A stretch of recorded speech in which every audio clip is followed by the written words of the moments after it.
ग्रामीण भारत बुलंद आवाज के साथ। आपको बता दें, जीव जंतुओं के प्रति जनता को जागरूक करने के लिए डीएफओ हरिद्वार धर्म सिंह मीणा ने प्रेस कॉन्फ्रेंस की। धर्म सिंह मीणा ने बताया कि हमारे द्वारा 400 से ज्यादा एनिमल्स को रिस्क्यू कर वापस सुरक्षित जंगलों में छोड़ा गया है। धर्म सिंह मीणा ने बताया कि हमारे द्वारा तेंदुओं को लेकर भी हॉटस्पॉट जोन बनाए गए हैं, जिस पर हम लगातार काम कर रहे हैं। डीएफओ हरिद्वार ने एनिमल्स को बचाने के लिए जनता से कहा कि जीव जंतुओं को बचाने का खाकी वर्दी का ही नहीं, हम सभी का कर्तव्य है। वहीं डीएफओ हरिद्वार धर्म सिंह मीणा ने बताया कि हमारे द्वारा लक्सर भोगपुर क्षेत्र में रेप्टाइल पार्क बनाया जा रहा है, जिसमें लगभग 200 करोड़ का प्रस्ताव पास हुआ है। वहीं यह पूरा प्रोजेक्ट 7 से 8 करोड़ रुपए का होगा। हमारे द्वारा लक्सर भोगपुर में 25 हेक्टेयर भूमि का एरिया कंफर्म कर लिया गया है। उन्होंने बताया कि यह पार्क न सिर्फ रेप्टाइल से जनता को होने वाली हानि से बचाएगा, बल्कि इस पार्क से लोगों को रोजगार भी उत्पन्न होगा। वहीं हम इस पार्क का प्रयोग क्रोकोडाइल सफारी के रूप में भी करेंगे। पत्रकार नौशान रजा की रिपोर्ट। देखते रहिए ग्रामीण भारत बुलंद आवाज न्यूज चैनल, खबरें आपके क्षेत्र की। का जो कार्य है, खासकर मानव वन्यजीव संघर्ष की रोकथाम, न्यूनीकरण और वन एवं वन सुरक्षा में जो हमारे द्वारा प्रयास किए जा रहे हैं हरिद्वार वन विभाग द्वारा, उनको आपके माध्यम से पब्लिक तक लाया जाए। तो इस क्रम में जैसा हमने बताया कि तकरीबन 500 स्टाफ है जो डे एंड नाइट इस दिशा में काम कर रहा है, राइट फ्रॉम स्थायी से लेकर अस्थायी स्टाफ तक। और तकरीबन हमने जो डेटाबेस, हमने जो प्लानिंग की है, उसके रिजल्ट भी हमें परिलक्षित होने लग गए हैं।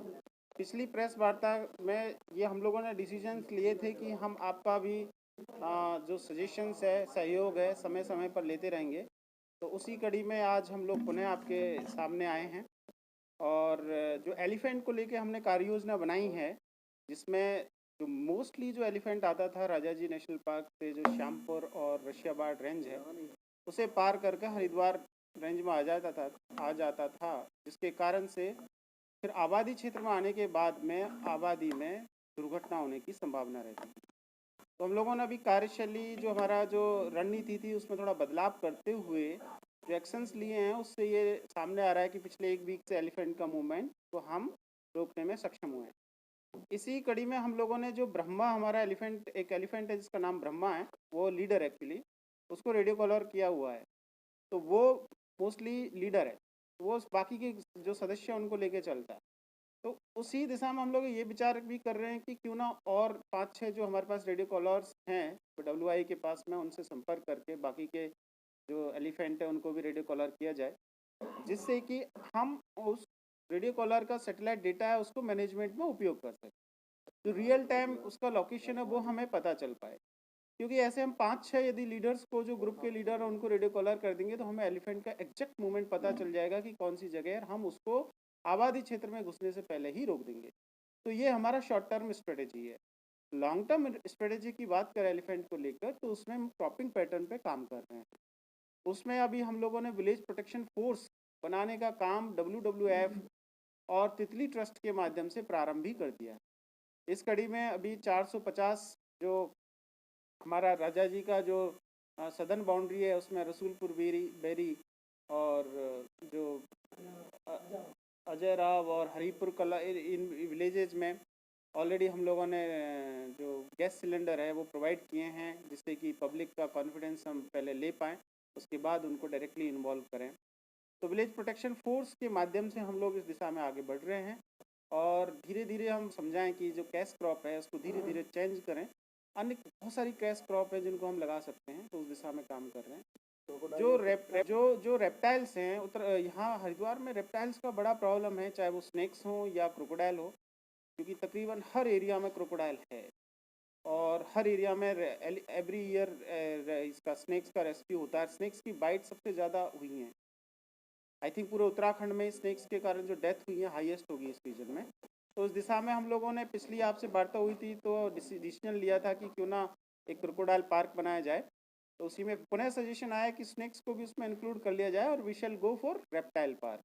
तो 2 करोड़, ये भी मैंने 2 दिन पहले ही रिव्यू बैठक हुआ था, तो उसमें प्रस्ताव डाला था प्रोजेक्ट का, तो ये पास हो चुका है। इस ईयर जो हमारा कैंपा का APO, उसमें 2 करोड़ का प्रस्ताव डाल रहे हैं। तकरीबन 7-8 करोड़ का ये पूरा प्रोजेक्ट होगा 3 साल का, और इसमें 25 हेक्टेयर का एरिया हमने भूपपुर लक्सर रेंज में आइडेंटिफाई कर लिया है। और ये पार्क न केवल हमारी जो प्रॉब्लम है रेप्टाइल्स की उसको सॉल्व करेगा, पब्लिक को जो जान की क्षति हो जाती है उसको बचाएगा, न केवल ये करेगा बल्कि ये रोज़गार भी प्रोवाइड करेगा। हम पब्लिक को इससे जोड़ेंगे, इकोटूरिज्म भी करेंगे और सफारी, एक क्रोकोडाइल सफारी के रूप में इसको विकसित करेंगे, जिससे पब्लिक को रोज़गार भी मिलेगा। अतिरिक्त हम लोग जो लेपर्ड है उस पर भी बहुत ज़्यादा काम किए हैं पास्ट में भी, और वर्तमान जो स्थिति उत्पन्न हो रही है जिसमें कुछ एरियाज हैं हॉटस्पॉट्स हम लोगों ने आइडेंटिफाई किए हैं, और उस दिशा में हम पुनः जो हमारा पुराना स्ट्रेटेजी था जो कि काफ़ी सक्सेसफुल रहा है उसी पे हम आगे बढ़ रहे हैं।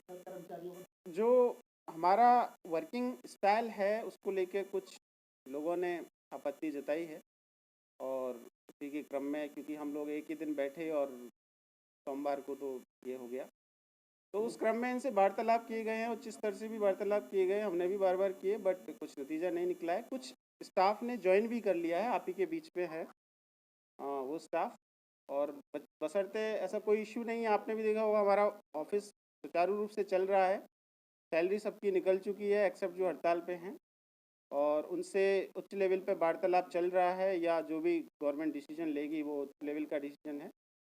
और हमारा फील्ड स्टाफ जो है फील्ड में कार्यरत है, दिन रात काम कर रहे हैं। अवैध खनन पे भी काफ़ी हमने इस बीच में अंकुश लगाया है, और अवैध पातन का जैसे मैंने आपसे जिक्र किया कि अवैध पातन की जो फाइलों में जो दुरुस्त नहीं रहती थी उनके दिशा में भी हम लोग काम किए हैं, और काफ़ी हद तक हम उसमें सक्सेसफुल भी हो रहे हैं।